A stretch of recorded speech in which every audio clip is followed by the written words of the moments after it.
Yes, Yes, ma'am, you ma'am. are audible. Yes, ma'am, you are audible. Okay, thank you. Thank you so much. So I extend a very warm welcome to all the dignitaries. It gives me immense pleasure to welcome you all to this interactive session on how to crack civil services, organized by the Center for Skill Development and IQAC in collaboration with Beacon IAS. We are privileged to have with us esteemed speaker for today's session, Shri Rahul Agarwalji, Honorable Principal Sir, Shamlal College, Professor Rabi Narayankar, IQAC Coordinator, Dr. Kusha Tiwari, faculty members and academicians across the nation. Center for Skill Development was formed in 2015-16 with an aim to enhance the skill sets in the students of college to suit the needs of industry and thereby increase employability of the students. Apart from organizing several international and national workshops, it is also successfully running several add-on courses like in foreign languages, namely German, Spanish, French, and Japanese. And also certificate course in mastering the stock market in collaboration with BSc Institute Limited. The aim of this national webinar is to hold the discussions on how to join a very, very promising career and serve the nation in various capacities. It's a career which not only provides opportunities to participate, but also to become instrumental in making phenomenal changes in society. We are thankful to our principal, sir, Professor Kar, for his valuable support in organizing this webinar. We are extremely thankful to Beacon IAS for their collaboration and sharing their expertise with us. We hope and believe that discussions and deliberations in this webinar will be a knowledge addition to all of us. Now I request our principal, sir, Professor Rabi Narayan Kar, to make his welcome address, to address the students. Please, sir.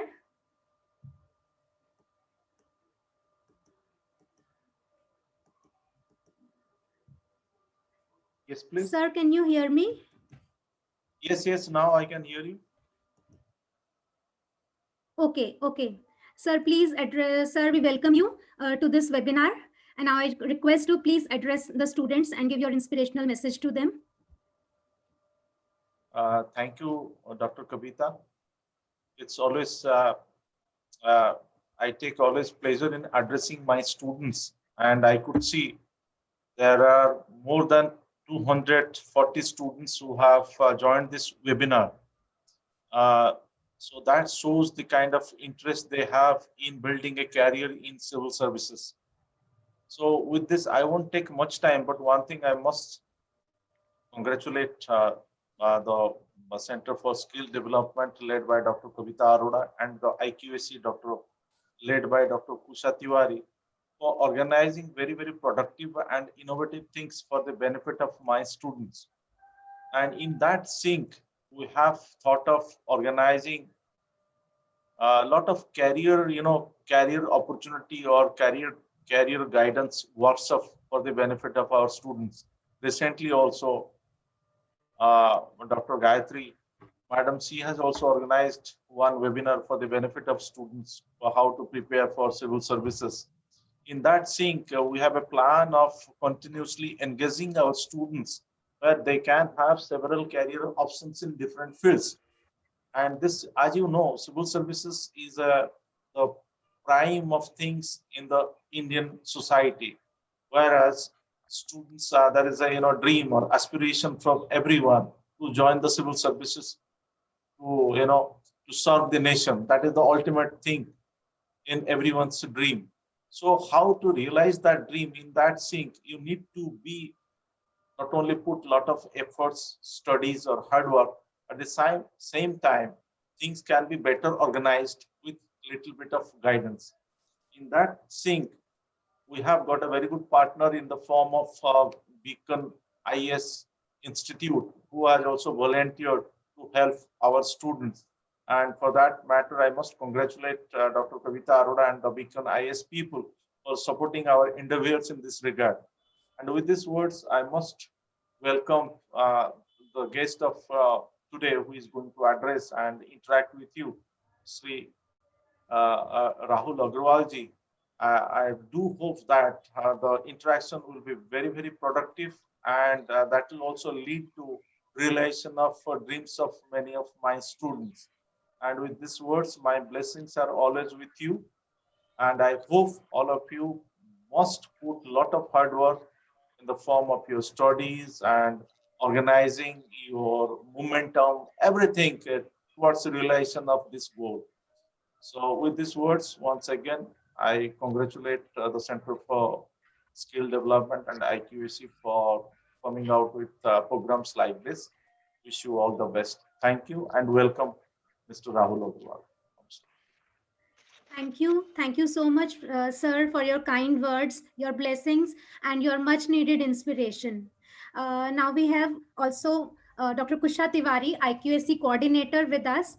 Dr. Kusha, I request you to please welcome the speaker for today's session and address the students. Uh, yes, Kusha, am I audible? You can unmute yourself.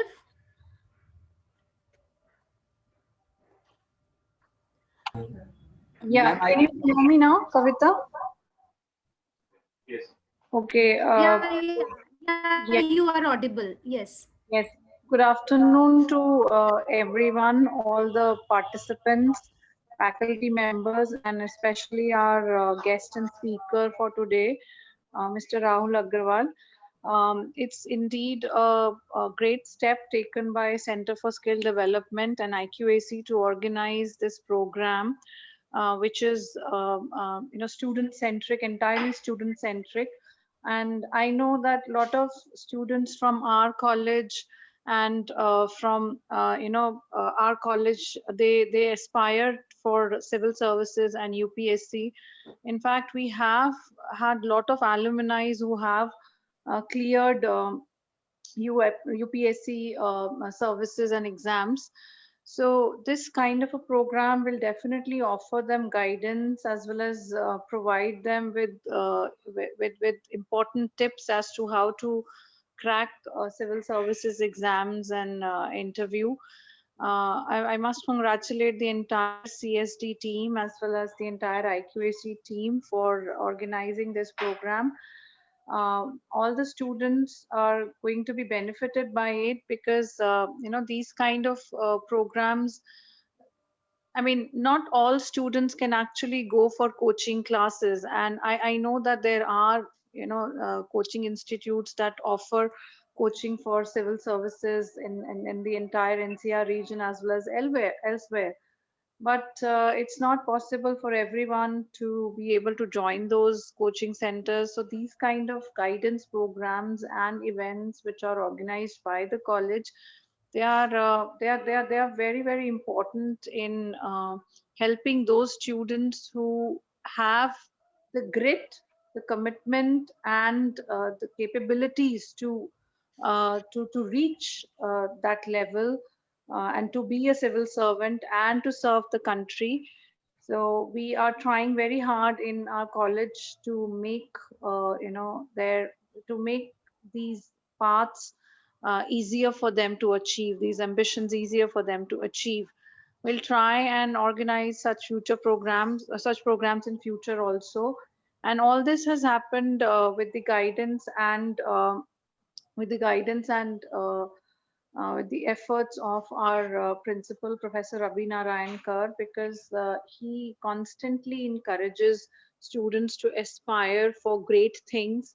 And he inspires all the teachers also to keep working towards giving every possible facility to our students in the college. And that is what we've been doing here.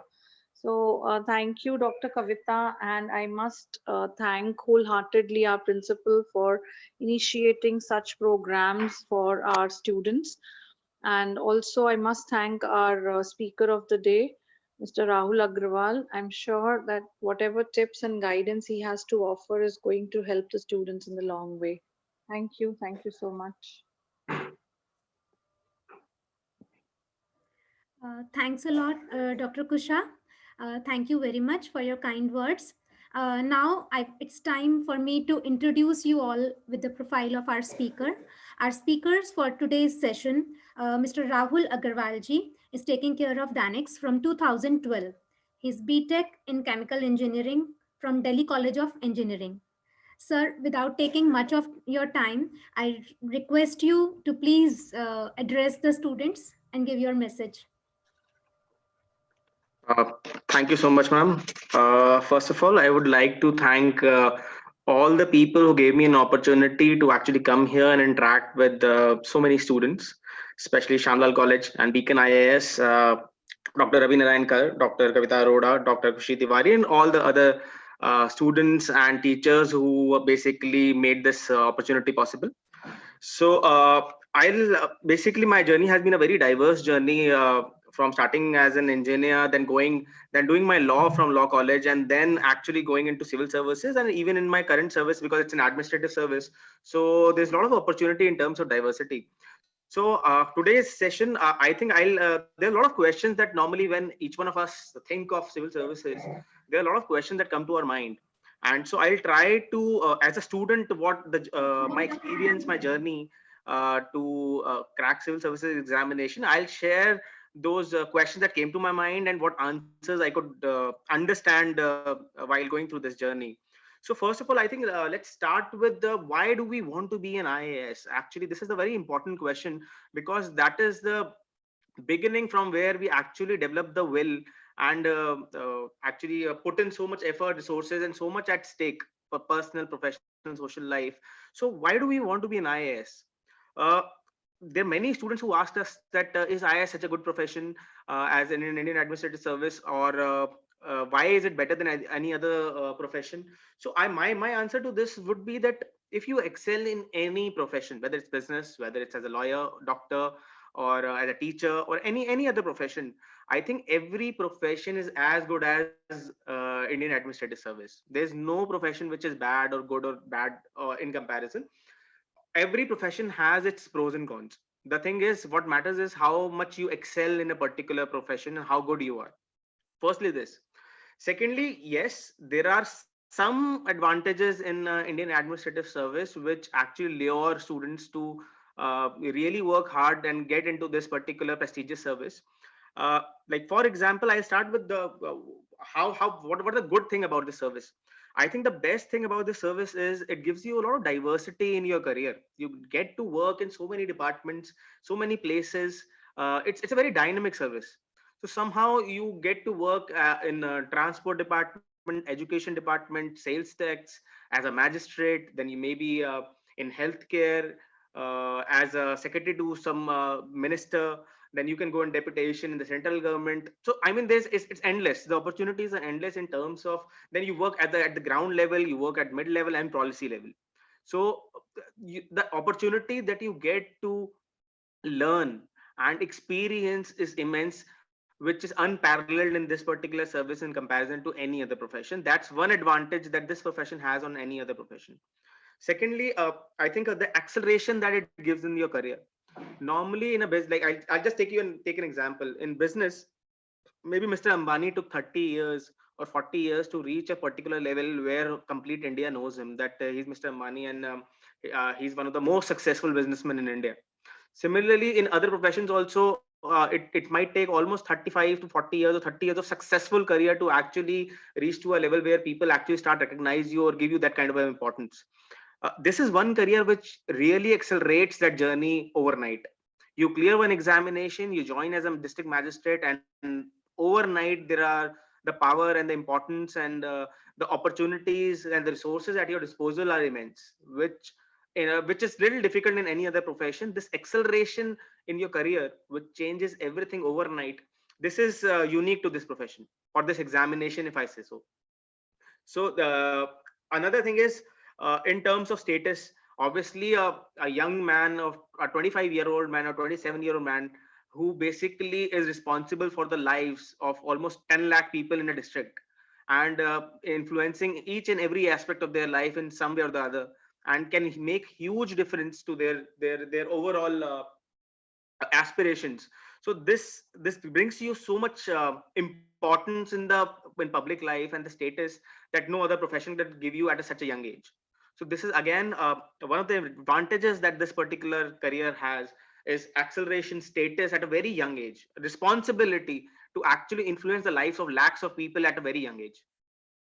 Then one more thing which is very important is satisfaction.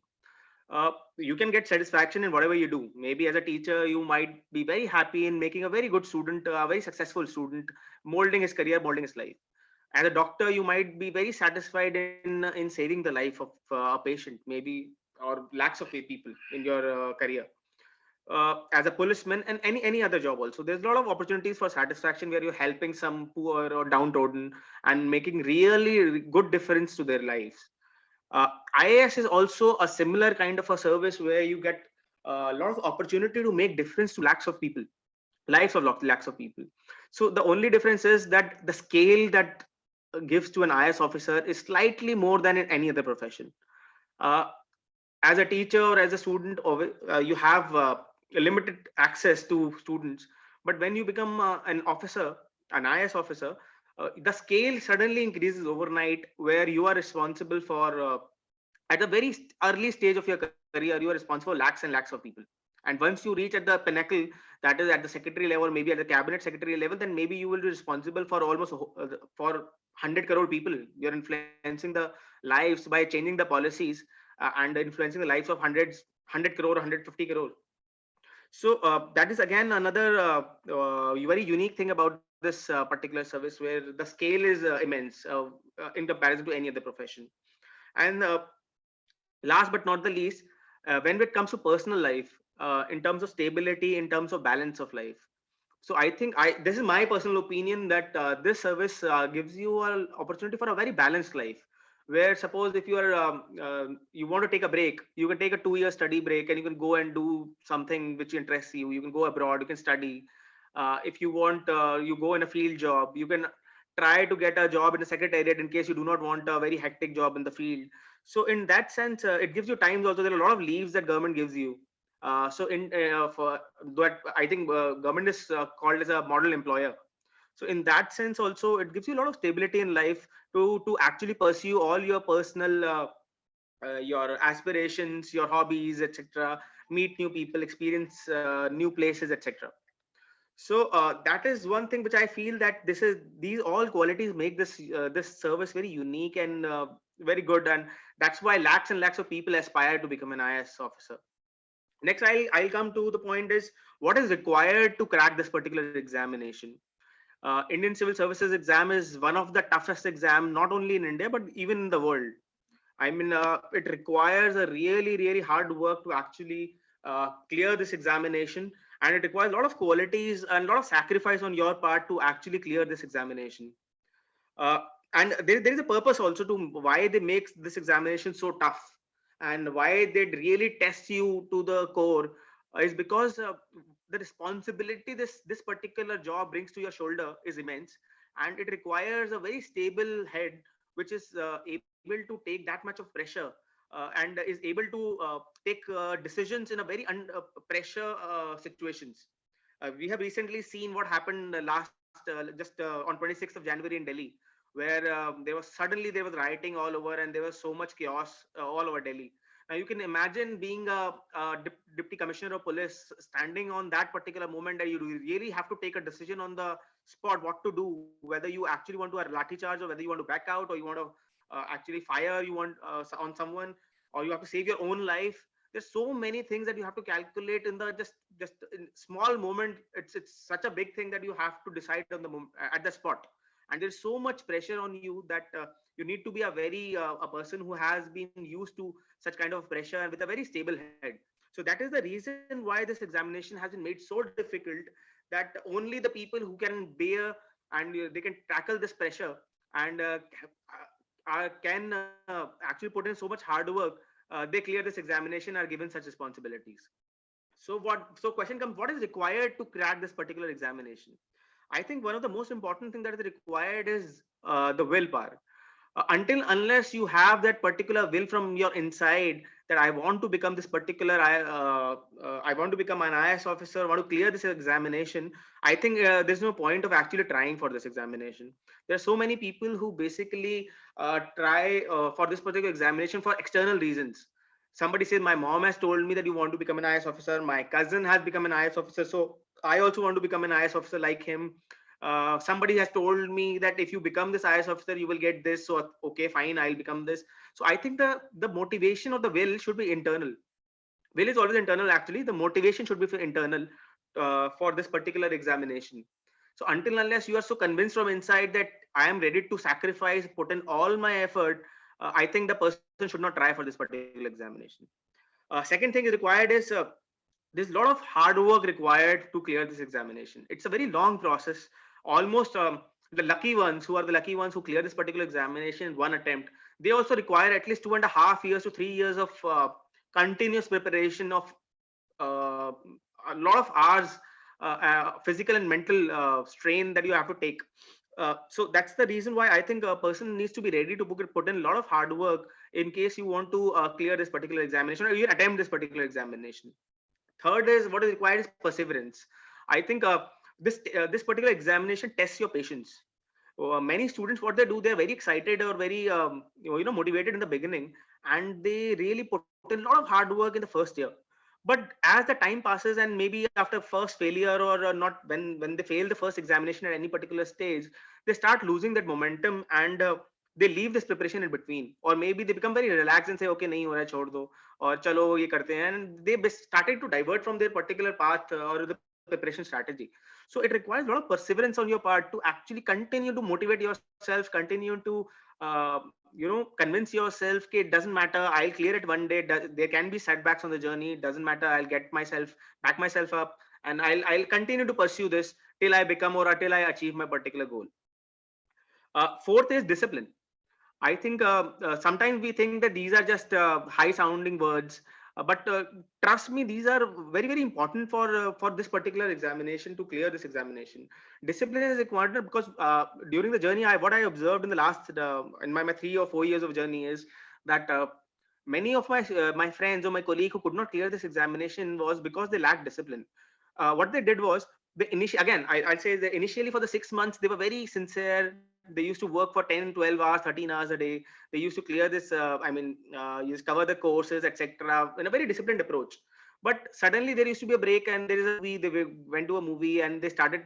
They took a break of 2-3 months. They said, "अच्छा चलो बाद में, अभी तो prelims हो गया है, बाद में देखेंगे, अब हो गया तो बाद में करें." So that break that it's not like you put in your all for first 6 months and then you take a break for 3 months and again you put in. It has to be a continuous approach, a balanced approach to continue to pursue the strategy. So you need a discipline in your life to be actually maintain your health, your mental health, your physical health, at the same time to actually cover the course and prepare yourself for this particular examination over a period of 3 to 4 years. Okay, and the last, which is very important in my journey, what I think is the right guidance. Many people, they lose their attempts because of the lack of guidance. The first 2 attempts in most of the cases go waste because people do not know how to attempt this particular examination. There's such a huge course in this. It is endless, almost endless. So what they do, they basically end up reading something which is not important, or they go on a wrong strategy, and they end up, because there are so many stages in this particular examination, that if you falter at any of the stages, you're back to square one. You are again back to the same stage where you started preparing for this particular examination. So I feel that it's very important that you have someone, maybe your friend, maybe some coaching center, maybe some your alumni, anyone who can hold your hand and actually keep evaluating you after every month or every week or every 15 days or maybe 2 months, as per the requirement, to actually see that you are not diverting from your path, or you are not going on the wrong strategy, which ultimately might lead to failure in your first or second attempt, and then again increasing your time period for clearing this particular examination. So please make sure that you have somebody to actually put a check, keep checking at the regular intervals whether you are on the right path or not. So the third thing is, I think there's one more very important question that many people ask me is that what is the correct time to actually begin the preparation for civil services examination? Now, the simple answer to this is that there is no specific time limit or time to start preparing for this particular examination. I think that the early you start for this particular examination, your career, the better it is.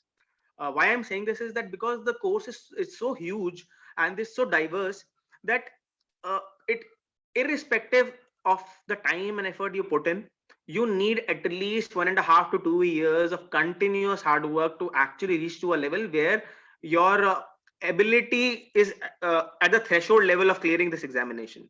Just to make it simple, this examination requires 70 to 80. This is my personal opinion that this particular examination requires 70 to 80% your effort, where you reach to a particular threshold level, and 20% luck. Both are required. But again, your effort, your proper strategy, your proper effort, your discipline will make you reach to a certain level of 80% of that threshold where you are in the range of clearing this examination, and then you require some amount of luck also. But if you do not put in your personal effort, then that range or that threshold might go to 60 level or 50% of what is required to clear this examination. Then you are actually playing on luck of 50%. Okay, so that threshold is always required to clear this examination. So the correct time to begin this is as early as possible. The only thing is what you are required to study, that might change depending on what level or how early you are starting for this particular examination. Suppose if you're starting in the first year of your career or of your college, then obviously you would go for a broader current affairs part. You will decide about slowly you will decide what particular optional you want to take for the preparation. So accordingly you will pace up your studies, and number of hours per day that you put in, that will accordingly vary based on how early you start preparing for this particular examination. So third point is what is the level of effort required on by a student to clear this examination. Many people say we studied 18 hours, many said 20 hours a day. So normally people get scared, how can we study 20 hours a day or 18 hours a day? So see, my 6 years or 7 years that I have observed this particular examination, I personally feel that if you start at the right time, maybe 2 years before the actual attempt, you require 8 to 10 hours of daily study every day, continuously for 2 years. You do not require 15 hours, 18 hours, 20 hours. Those, I personally feel those are silly. And only those people who might have started at the end or not at the right time, they might have put in 16, 18 hours a day. But if you start early, maybe 2 years ago before the attempt, then I think 8 to 10 hours per day suffice for the next 2 years to cover this examination and be at a level where you can clear it at the threshold. 2 to 3 years of preparation is actually minimum required if you are lucky. In case you are not lucky and you're not able to clear this examination in first or second attempt, then this can go on and on till 5, 6, 7, 8. There is no limit to it, because now there are 6 attempts for the general category and for I think OBC also, and for other reserve categories is endless. So and the age limit is also 35, I think 32 and 35 now. For general, I think it's 32, and for OBC 35, and until 40, I think that Beacon can clear what is the current level, but I think this is the age limits. So if you are lucky, you put in the right strategies, right guidance, put in all the effort, you might clear it in 2 to 3 years. If you do not, then it can go endlessly, 4, 5, 6, 7, 8 years, depending on how many attempts you take and how lucky or unlucky you are. Next question, which is important, is many people ask me that do we require coaching or not? This is a very common question with students, that is coaching mandatory? See, I'll tell you, coaching is not mandatory for this particular examination. You can do it yourself also. You can have your groups and you can study in groups, and you can clear this examination without coaching also. Material is available online and in the markets also. You can buy that material and you can clear this examination on your own. However, there's a catch in this. First we need to understand what coaching institutes do. Okay, this examination is not something which is related to intelligence of a person. This examination is about all those 5 qualities which I told earlier: will, hard work, perseverance, discipline, and right guidance. I did not mention intelligence. Intelligence is only required up to a particular threshold, but it does not mean that somebody who's very intelligent and somebody who is not good at studies, he cannot clear this examination. This is not right. So what coaching does is, coaching does not help you in understanding everything. I mean, it does not make you understand something which you cannot understand on your own. You can also understand on your own. However, the most important part that coaching does is it saves time for you. If a coaching center who is continuously preparing the same material year after year, then they have the all summaries, complete understanding of a subject. So they can transfer that knowledge to you in 1 hour, which you might require at least 5 to 6 hours if you do it on your own. So if you do a particular topic on your own, you might require 6 to 7 hours for reading that particular topic, understanding and making notes.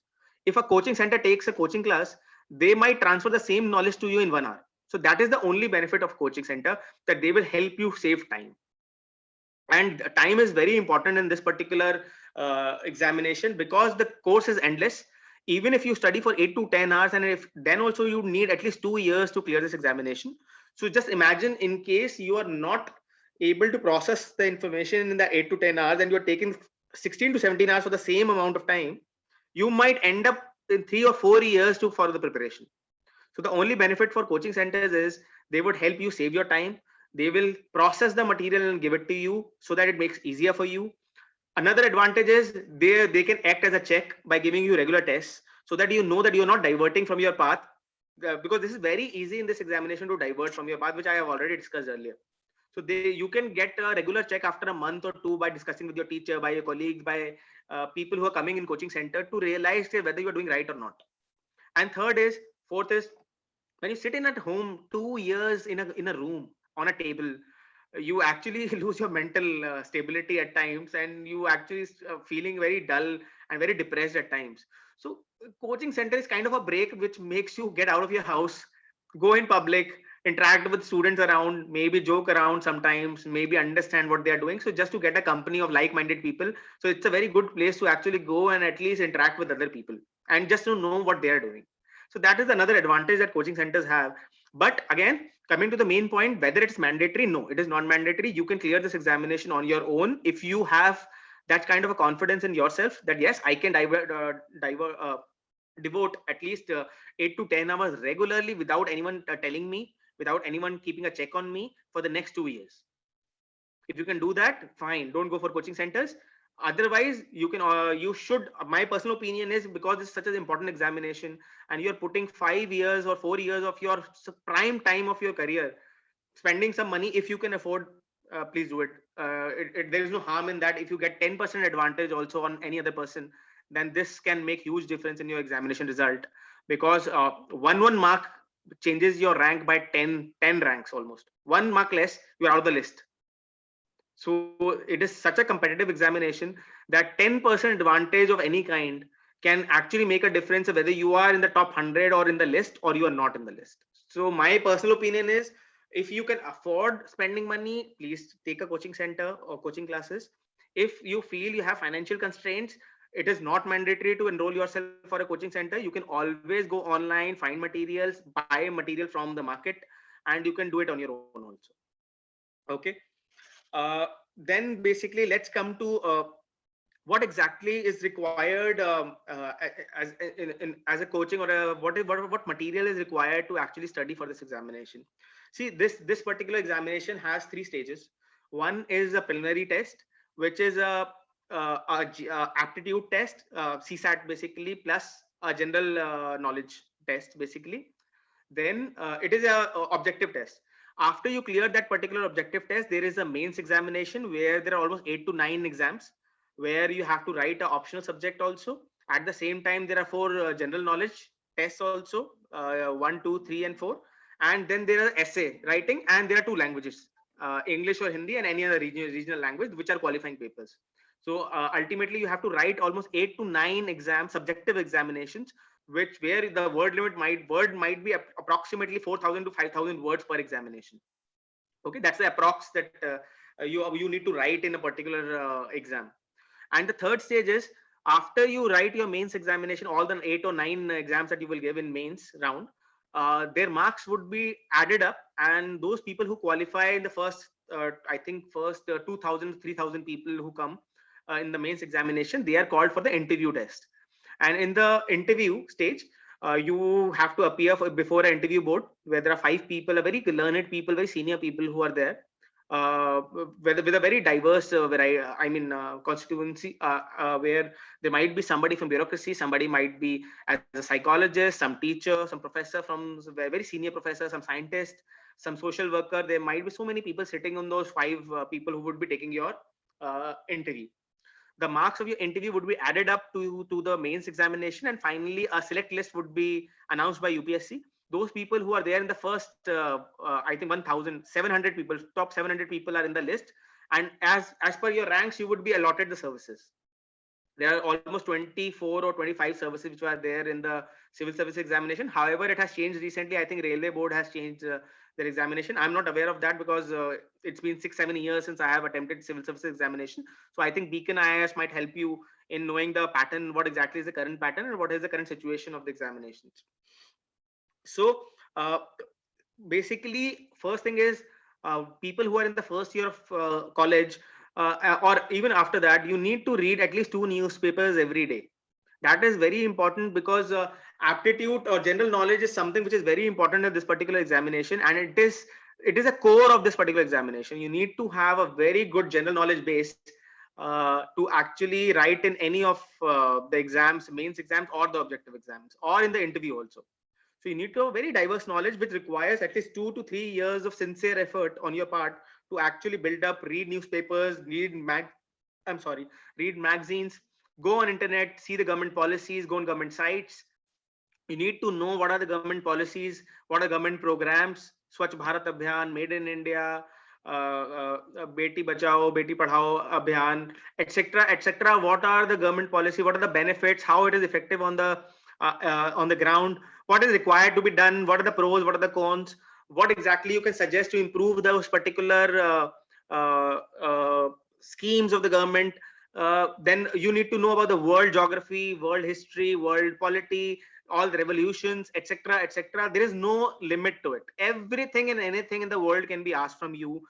So you need to be prepared to actually learn everything in the next 2 years. That's the reason why you need at least 10 hours every day, because the course is endless almost. Okay. Again, this is again very good advantage, because even those people who do not clear this particular examination, they almost become babas. They can intervene and talk in any particular topic, whoever is speaking, because they have so much knowledge in the last 2 years that people start calling them baba. So please, aap chup raho. I face the same thing irrespective of the topic. I can speak on any particular topic because I have so much knowledge because of the UPSC, that ultimately they say, please aap chup raho, aapko har cheez mein bolne ki aadat ho gayi hai. So I could not stop myself to actually intervene, because if I have knowledge, I'll speak in the discussions. Okay, so this is another thing. In terms of optionals, there are optionals that you have to take, where you will be writing 2 exams.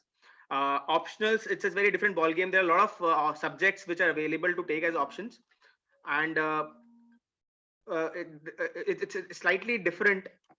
I mean, it depends on it. There is a lot of criterias which are important to actually choose, on the basis of which you choose a particular option. Okay, that is a topic that we'll take separately. So currently, I think I'll stop here for the moment, and let's have some questions. In case some students have any questions, they can just tell me. Please, Kavita ji, if you can just take over. Yes, sir. Yes, sure, sir. Thank you very much for your lucid and very, very interesting presentation. Sir, you have explained almost all the essentials for clearing civil services exam, the world's most toughest exam, as you just quoted. Yes, sir, you rightly pointed out that patience and perseverance, along with continual efforts, are the key to the success of this most important examination. Thank you very much, sir. Thanks a lot. Now for the question answer session, I request our student team members, Jasmine and Nehakshi, to please take over. Good afternoon, sir. Good afternoon, ma'am. So the most common question that I received, and I personally found it, that there is a huge uncertainty associated with this exam. So probably it is better to have some backup, maybe grabbing a job. But then preparation along with the job becomes very difficult. So how should we tackle this dilemma? This is faced by many, I think. See, this is true. This is a very big dilemma which each one of us have faced in life. Uh, I personally feel that there should be a backup. And now, how to create this backup? It depends on you. I mean, see, there's no straight strategy to actually have that, because I personally, the one thing that you have said is right, that doing both, like studying as well as job. I personally feel there are very few people who are able to crack the exam even after doing this, but this is not a correct strategy for most of us, because stepping in two boats, I won't suggest. So it's always better to actually give you 100% to the exam and not divert your attention towards the job also. See, as a backup, what you can do is either you can work for first 2 years, maybe after college, in case you are not able to clear the examination. See, those people who have started their preparation in the first year of college, they have a backup, because in the sense that you do not require to work, you can sit for the placement options also, or maybe you at max after third year you can immediately attempt your examination in the once you get out of the college, you can attempt the examination for the first 2 years, and then in case you are not able to clear it, you can always take a job, because by the time you come out of the college, you are young, you are 22, 23. So even if you start searching for a job and at the age of 24 or 25, you can still get that. So that would not be a problem for it. The problem lies is when people actually end up with 6-7 years of attempts, and they come out of this particular process at the age of 29, 30. At that time it becomes very difficult for their lives to actually get back into the system and take a job, because there is a huge gap of 7 years in your career, where every company asks you, what were you doing for 7 years, 6 years? And also around 27, 28 is the marriage age. Basically everyone, their families and you, etc., everyone pressurizes you, okay, now I think it's the time for you to get settled. You say, bhai, I do not have a job, how can I get settled? I have my aspirations. So there's a lot of dilemma at that particular age, at the age of 27, 28, that what to do. So I think the best thing is start early. That's why I said start early preparation. By the end you get out of the college, take your 2 to 3 attempts, and in case you are able to get through, well and good. If you're not, side by side take a job. That's the one strategy. Second is you get out of the college, work for 1 or 2 years, or maybe as a professional course or something. Like if somebody is doing law, somebody is doing engineering, they can work for 1 or 2 years, and then they can prepare for civil services, and then see their luck for 2 to 3 attempts, and then decide accordingly. That's the only way. Otherwise it's obviously, the higher the risk, higher the gain. That's the rule in life. The more the risk you take, the more you gain. So you have to take that risk. There's no other way out.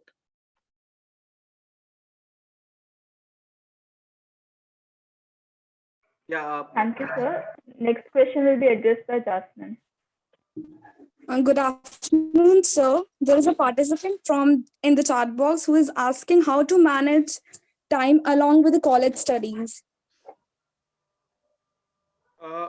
I think that's not a big issue. I think it can be done. See, we all know how much we put in effort in college studies. I think we all are better judge how much time and effort we put when we go to college, how regular we are to classes, how much we do when we go back to home. So I think it can be managed. It's not such a big job if you want to manage, and especially when you go to college, you can always utilize your time intelligently. You can always make a like-minded group of friends who are actually in your college or your class who are attempting UPSC. In your free times, when the lecture is not there, you can always discuss current affairs with them. You can have group discussions, which is the best way to actually memorize things and learn, come with the answers, analysis. When you do a group discussion, there's always you understand the analysis, deeper aspects of a particular issue. Like if somebody puts just for example, if somebody says, okay, what happened yesterday at Red Fort was right or wrong, there might be two sides of it. Some people might say they are poor farmers, there is a fight for their existence, etc., etc. The policies are not good for them, so they got frustrated, etc. There were some unsocial elements who vandalized, and they were not the real farmers, etc., etc. At the same time, there can be other side also that nobody is justified to do such kind of an act, and that too at the stage on the 10-12 minute और चलेगा बस 1:30 बजे तक का time. So this can be done. So accordingly, I think it can be managed. You can do that in college. You can read your newspapers in college when after the lecture, or even those people who take the same optional as the lecture, they can there might be an overlapping in terms of the studies. So it can be done. Thank you, sir.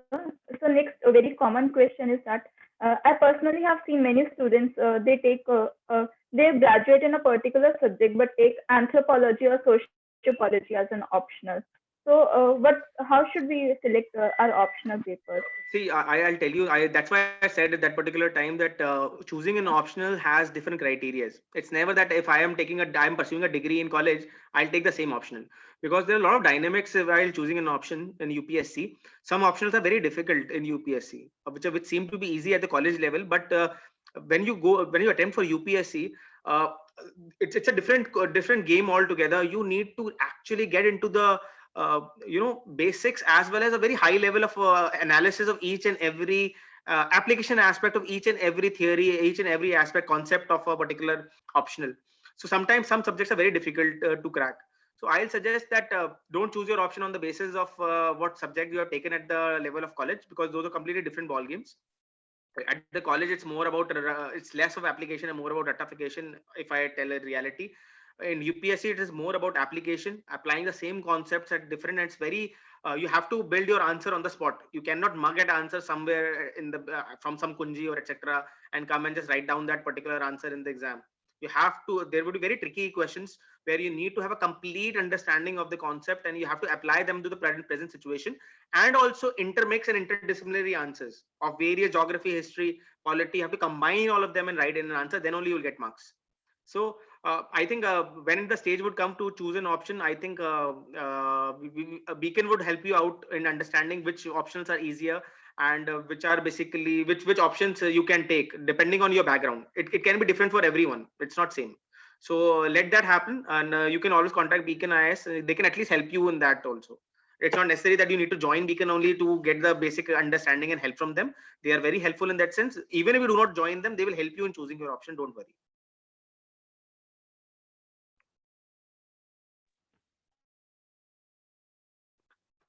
Any other question? Yes, sir. Jasmine, please ask your question. Yes, sir. I have one question.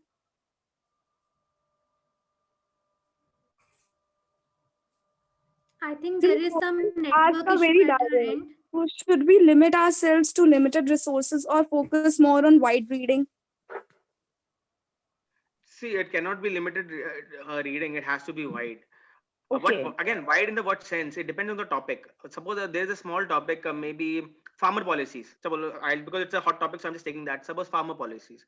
So I suggest you not you cannot go on just one book. You need to go on the government policies. What was in the past? You need to know what were the issues faced by farmers. What was Swaminathan Committee? What were its recommendations? What were implemented? What were not implemented? What is in the pipeline? What can be the solutions in the modern technology, like drip irrigation, etc. What we are taking from Israel. Again, it's an interdisciplinary. See, where I started with normal geography, the geography of India. What are the issues? Like water is one of the issues. Somewhere there's flood, somewhere it's dry, complete drought. So that water, underground tables, geography, history, in the sense that what was the history of India, then what were the recommendations, again polity, why it was not implemented, then international, why how we international bilateral affairs, how we are tying up with Israel, taking new technologies from Israel in irrigation sector, then what is the basically crop management, or what exactly is the subsidy issue of subsidies according to WTO. So can you see one particular topic has interdependency on so many different disciplines, where you are bringing international affairs, WTO, history, geography, polity, etc., etc. So you need to have that kind of an application by attempting of a particular subject. So for that, you need to read wide. It cannot be a narrow. Thank you, sir. So next, a very common question. It is in the chat box also. After the announcement of prelims result, there is very less time for preparation of mains. So while preparing for this exam, shall we prepare simultaneously for prelims and mains, or shall we focus ourselves on prelims only? No, I'll tell you, the most important stage of this particular examination is mains. So you cannot ignore, you cannot depend yourself on prelims. Prelims is a qualifying stage. Obviously, if you do not clear prelims, obviously you won't go to the next stage to write the mains. So, but the most time taking and most important stage is mains. You have to start preparing for mains from the word go. From the first day, you have to aim at preparing at mains. Simultaneously, you can prepare for prelims. Prelims is objectives application of concepts. So you can always prepare for prelims simultaneously, but you cannot ignore mains. Mains preparation would never stop. It would only stop 1 month before the prelims. Otherwise, it will continue throughout your preparation. It will never stop. Your mains is the most important stage to clear this examination.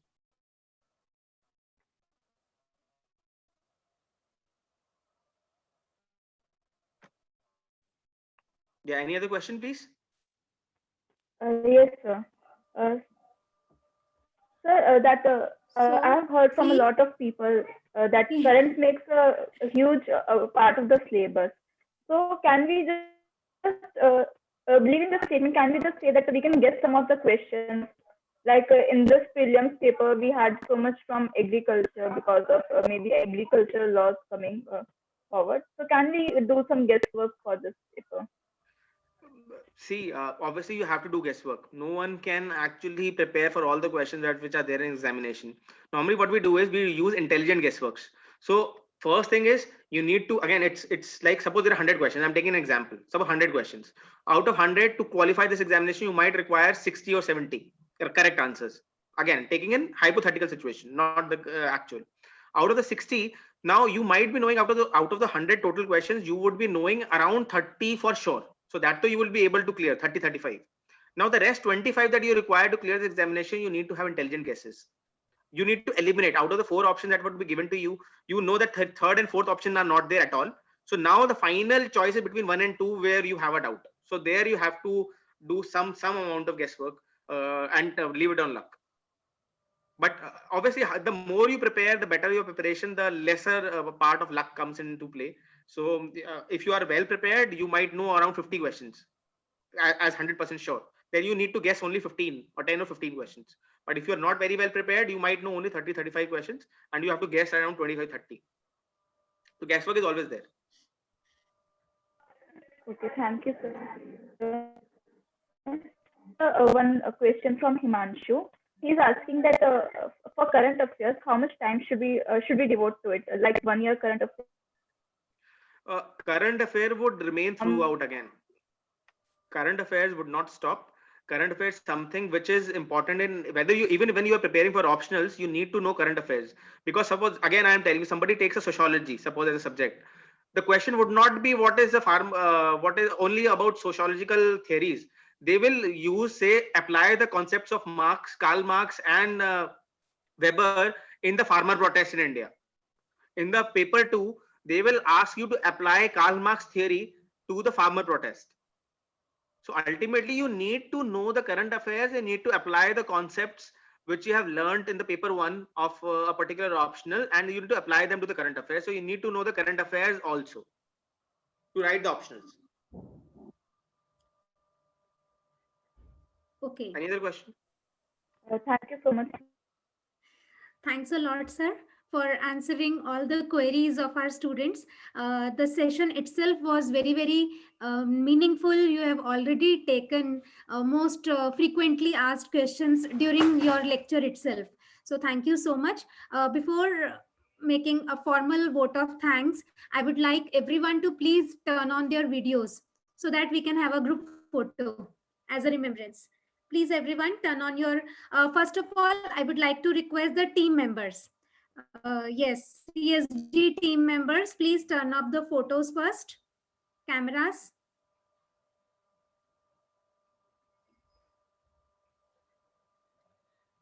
Kamila ma'am, Siddharth, please turn on your video.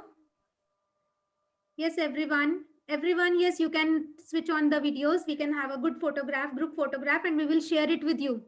We have email addresses of all of you. We'll definitely be sharing the things with you.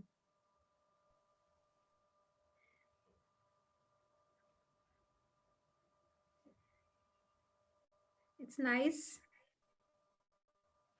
I can see 2 screens full of videos. That's really great. Kamran, please photo le lo bachche aap. Is it done?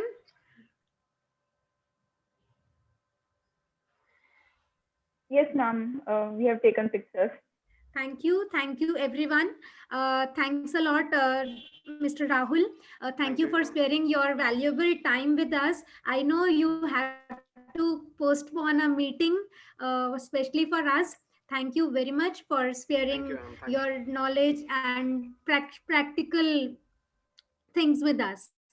Now, presenting a formal vote of Thank thanks, you. I would like to express my gratitude to our principal, sir, first of all, for his support. And okay, in the meanwhile, you can please share the feedback link in the chat box. Please click on the feedback link also. Yes, now I would like to express our profound gratitude to our principal, sir, Professor Rabi Narayan Kar, for his valuable guidance and much needed encouragement always. I would also like to thank college administration for their support. We are thankful to the faculty team of Center for Skill Development, Dr. Gayatri Chaturvedi, Dr. Seema, Dr. Komila, Dr. Kusha Tiwari, IQAC coordinator, Dr. Sumanjeet, Dr. Mohammed Sajid, and everyone for their value, Dr. Kinshuk for their valuable support. I express my sincere gratitude to the technical team led by Sumanji and Gaurav. Yes, they are very, very helpful throughout. Sir, we are really very thankful to all the technical support and promptness you have shown in delivering this webinar. Uh, Last but not the least, I would like to thank the student team of Center for Skill Development, which is instrumental, which is indispensable in organizing not only this webinar, but each and every activity of Center for Skill Development. Yes, these student team is amongst from you people only, and from mere students to the technical experts to poster designers to media managers, they have grown to that much roles. So administration learning has already started for them. So I wish all the best to especially the student team members and all the students who have joined this webinar, because without audience, we cannot have any meaningful discussion or an event successful. So thank you all. All of you have done really wonderful. Thanks a lot. We'll come up with next webinars. We'll continue with this in the future sessions also. So thank you.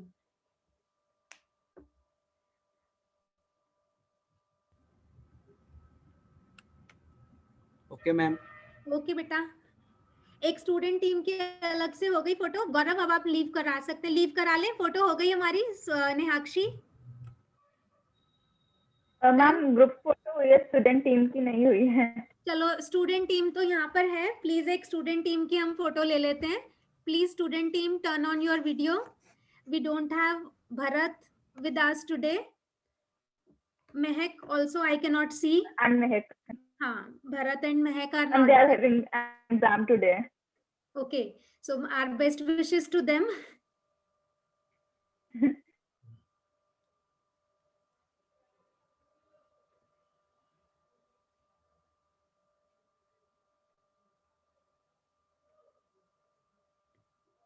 Done?